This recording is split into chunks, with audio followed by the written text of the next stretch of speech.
federal government has suspended the controversial cybersecurity levy on electronic banking transactions. Minister of Information and National Orientation Mohammed Idris disclosed this while briefing State House correspondents after the Federal Executive Council FEC meeting at the State House in Abuja on Tuesday. Idris said the cybersecurity levy was thoroughly discussed at the FEC meeting, adding that the president is not insensitive to the feelings of Nigerians.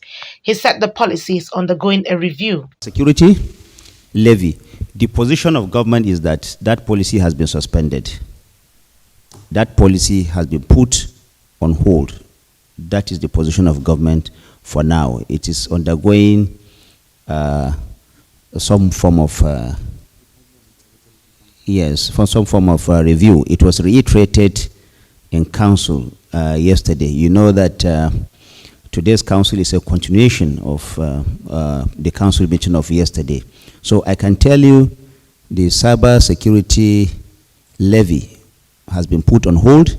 It is being reviewed by government.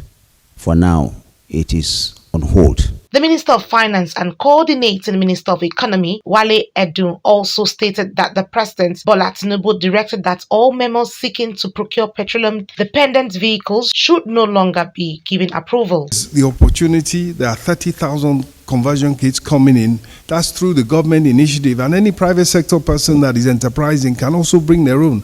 You can convert Keke Marwa, you can convert buses, you can convert cars to CNG. You just put the fuel, they put the tank in the boot, and you are virtually ready to go once they've wired it up. So it is a huge opportunity, and it's a decisive move, even for climate change. And there are benefits to be had there. Meanwhile, the Minister of Aviation and Aerospace Management, Festus Keyamo, who also briefed on the council resolution, said the federal government approved the introduction of toll gate payments for access into all federal airports across the country. Keyamo said that it was now mandatory for everyone who visits the nation's airports to pay the access fee, including VIPs and foreigners. He also disclosed that the president and the vice president have agreed to be included in the payment of access fee at the airports.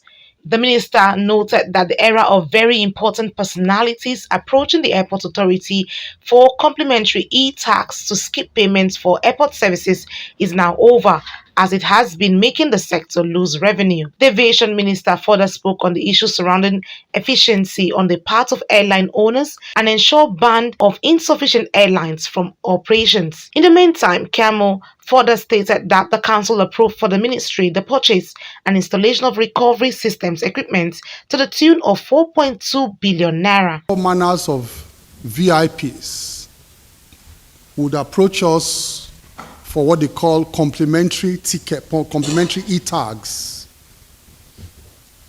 or complimentary stickers, whereby you see them coming into the airports, our airports nationwide.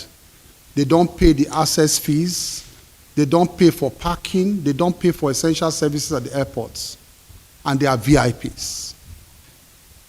And I told myself and my team, I said, not under my watch. It will not happen.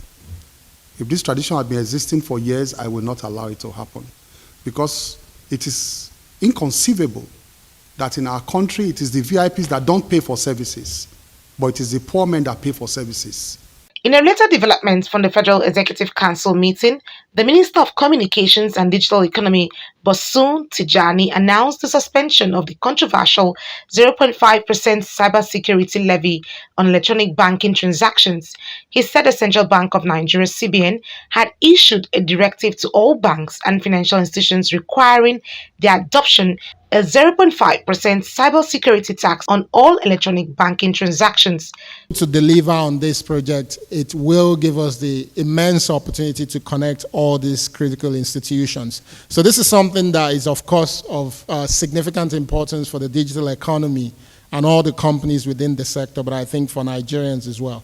Tijani added that the new charge set at 0.5% of the value of each electronic transaction was implemented in response to growing worries about cyber dangers and follows the rules of the recently passed Cybercrime Prohibition Prevention, etc. Amendment Act 2024. Annie T. Patrick, Core TV News, Abuja.